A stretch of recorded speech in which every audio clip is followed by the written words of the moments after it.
नमस्कार बच्चों, कैसे हैं आप। आज हम आपकी हिंदी की पुस्तक स्पृहा का पाठ 5 पढ़ेंगे। दीपों का त्यौहार दीपावली। हमारे भारत में कौन कौन से त्यौहार मनाए जाते हैं? दीपावली, गणेश उत्सव, रक्षाबंधन और होली।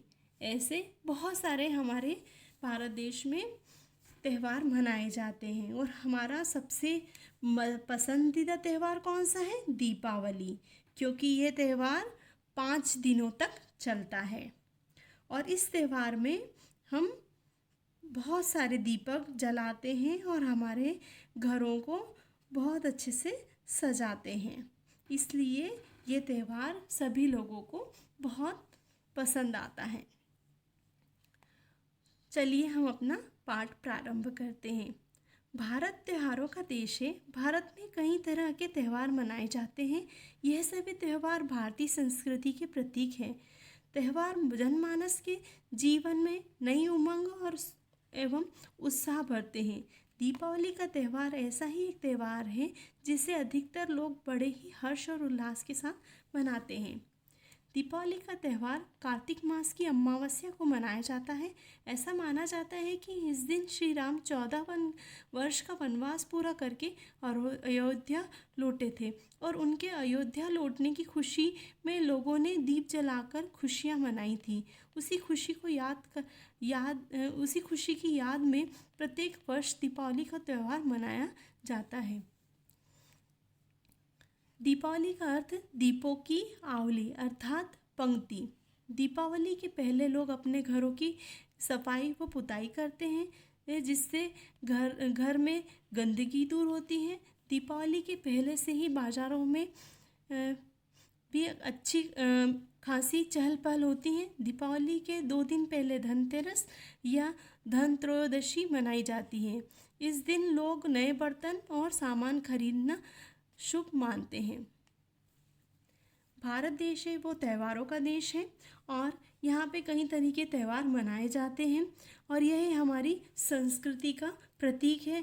हम सारे त्यौहार बड़ी ही उमंग और उत्साह के साथ में मनाते हैं और हमारे यहाँ पे दीपावली एक ऐसा त्यौहार होता है जिससे कि ये सभी लोग बड़े ही हर्ष उल्लास के साथ मनाते हैं। दीपावली कार्तिक मास की अमावस्या के दिन आती है और इस दिन ये माना जाता है कि ये राम जी हैं 14 वर्ष का वनवास पूरा करके अयोध्या लौटे थे, तो उसी खुशी में अयोध्या वासियों ने दीप जलाकर और उनका स्वागत किया था। और इसी की खुशी में आज भी दीपावली का त्यौहार प्रतिवर्ष कार्तिक की अमावस्या को मनाया जाता है।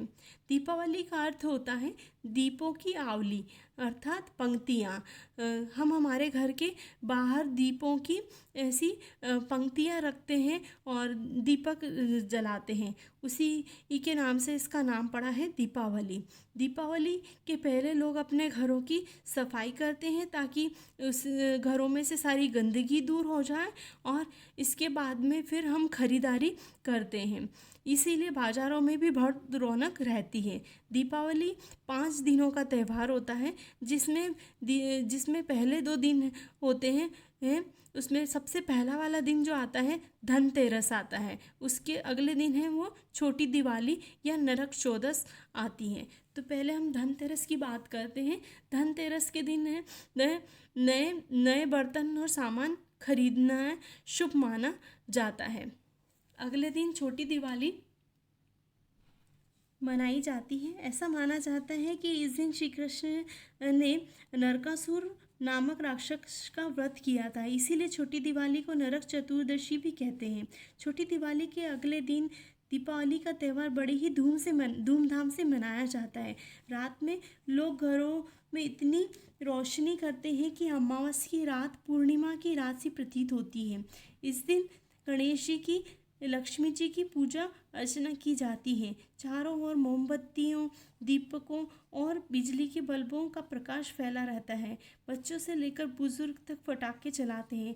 पर्यावरण में प्रदूषण कम करने के लिए हमें पटाखे कम जलाने चाहिए। लोग अपने रिश्तेदारों और मित्रों को मिठाई और उपहार भेंट करते हैं। दीपावली की रात को बंगाल में काली माता की पूजा की जाती है। दीपावली के अगले दिन गोवर्धन पूजा होती है और ऐसा माना जाता है कि इस दिन श्री कृष्ण जी ने गोवर्धन पर्वत को उठाकर इंद्र के क्रोध से ब्रजवासियों की रक्षा की थी।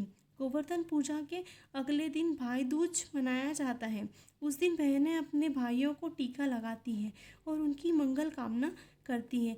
वे अपने हाथ से पकाया हुआ स्वादिष्ट भोजन अपने भाइयों को खिलाती हैं और इस दिन दीपावली का त्यौहार कुल 5 दिन तक मनाया जाता है। दीपावली का त्यौहार हमें उल्लास, प्रेम और भाईचारे का संदेश देता है। हमें हर प्रेम, हर्ष और सद्भावना के साथ इस त्यौहार को मनाना चाहिए। पहले दिन हमने धनतेरस का त्यौहार बनाया, जिसमें बर्तन और दूसरे सामान खरीदे जाते हैं। उसके बाद में फिर नरक चतुर्दशी का त्यौहार आता है।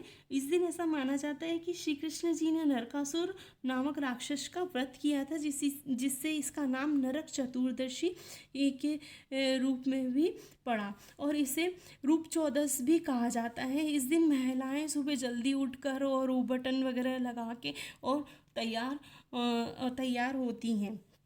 इसके अगले दिन है अगले दिन है दीपावली का त्यौहार आता है, जिसमें रात में अमावस्या होने के बावजूद भी इतने ज़्यादा लोग सब लोग रोशनी करते हैं अपने घरों के बाहर। मोमबत्ती और दीपक और बिजली के बल्बों की सीरीज वगैरह लगा के इतना प्रकाश फैला देते हैं कि अमावस्या की रात भी पूर्णिमा की रात सी लगती है। और इस दिन माताएं, बहनें बहुत सारी अलग अलग प्रकार की मिठाइयाँ बनाती हैं और इन सब से फिर गणेश जी की और लक्ष्मी जी की पूजा की जाती है। इसके बाद दीपावली की रात को पश्चिम बंगाल में काली माता की पूजा की जाती है। दीपावली के अगले दिन गोवर्धन की पूजा की जाती है और ऐसा माना जाता है कि श्री कृष्ण जी ने गोवर्धन पर्वत को उठाकर इंद्र के क्रोध से ब्रजवासियों की रक्षा की थी। और गोवर्धन पूजा के अगले दिन भाई दूज मनाया जाता है। इस दिन बहनें अपने भाइयों को टीका लगाती हैं और उनकी लंबी उम्र की कामना करती है। साथ ही वो उनको अपने हाथ का बनाया हुआ स्वादिष्ट भोजन कराती हैं और इस तरह से दीपावली का 5 दिन का त्यौहार है वो पूर्ण होता है। दीपावली का त्यौहार हमें प्रेम, उत्साह, भाईचारे का संदेश देता है और यह त्यौहार हमें बड़े ही प्रेम, हर्ष और सद्भावना के साथ में मनाना चाहिए। इस पाठ में हमने क्या जाना? इस पाठ में हमने ये जाना कि भारतीय त्यौहार भारतीय संस्कृति के प्रतीक हैं। दीपावली का त्यौहार कार्तिक मास की अमावस्या को मनाया जाता है। दीपावली का अर्थ है दीपों की आवली अर्थात पंक्ति। इस दिन श्री राम के 14 वर्ष का वनवास पूरा करके अयोध्या लौटने की खुशी में लोगों ने दीप जलाए और उसी की खुशी की याद में प्रत्येक वर्ष दीपावली का त्यौहार मनाया जाता है। हमें यह त्यौहार प्रेम, उल्लास और सद्भावना के साथ में मनाना चाहिए। इस पाठ में हमने कुछ नए शब्द भी जाने, जैसे वर्ष का अर्थ होता है साल, उमंग का अर्थ होता है खुशी, रोशनी का अर्थ होता है प्रकाश, प्रतीक का अर्थ होता है चिन्ह, शुभ का अर्थ होता है अच्छा और सद्भावना का अर्थ होता है हित की भावना। धन्यवाद।